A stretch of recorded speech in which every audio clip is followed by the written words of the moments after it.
નમસ્કાર, હું છું પ્રિયા અને તમે જોઈ રહ્યા છો જનતા કી જાણકારી ન્યૂઝ। નજર કરીએ આજના સમાચાર। વાવ થરાદ એટીએમમાં રૂપિયા ઉપાડી આપવાના બહાને પણ મહિલા સાથે છેતરપિંડી। મહિલાએ આપેલ એટીએમની બદલી કરી રૂપિયા ઉપાડી છુમંતર। મહિલાનું એટીએમ પોતે લઈ મહિલાને ડમી એટીએમ આપ્યું। સમગ્ર મામલે થરાદ પોલીસને જાણ કરતા પોલીસ બની એક્ટિવ। એટીએમની આસપાસના સીસીટીવી તપાસી પોલીસ પહોંચી આરોપી સુધી।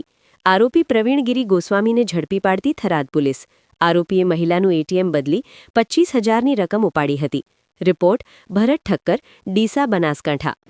થરાદ પોલીસના વિસ્તારમાં 8/1/26ના રોજ એક બનાવ એવો બનેલ છે કે એક બેન એટીએમમાં પૈસા ઉપાડવા માટે જાય છે, ત્યારે તેમને ઉપાડવામાં કોઈ ક્વેરી આવે છે તો બહાર એક ઈસમ ઉભો રહેલો હોય છે 30 વર્ષની ઉંમરનો। તે એવું કહે છે કે હું મદદ કરી આપું, એમ કરીને પૈસા ઉપાડવા માટે ટ્રાય કરે છે અને એટીએમ બદલીને બીજું એટીએમ જે ડમી એટીએમ હોય છે એ બેનને આપી દે છે કે પૈસા ઉપાડવામાં પ્રશ્ન થાય છે કે એટીએમ ખરાબી છે તેવું કહી બીજા એટીએમમાંથી એ પોતે 25,000 રૂપિયા જેટલા ઉપાડી લે છે।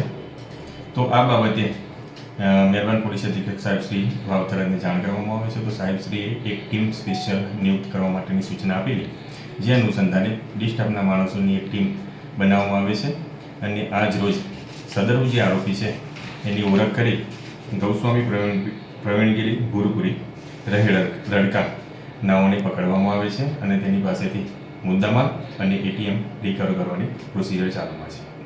Okay, thank you.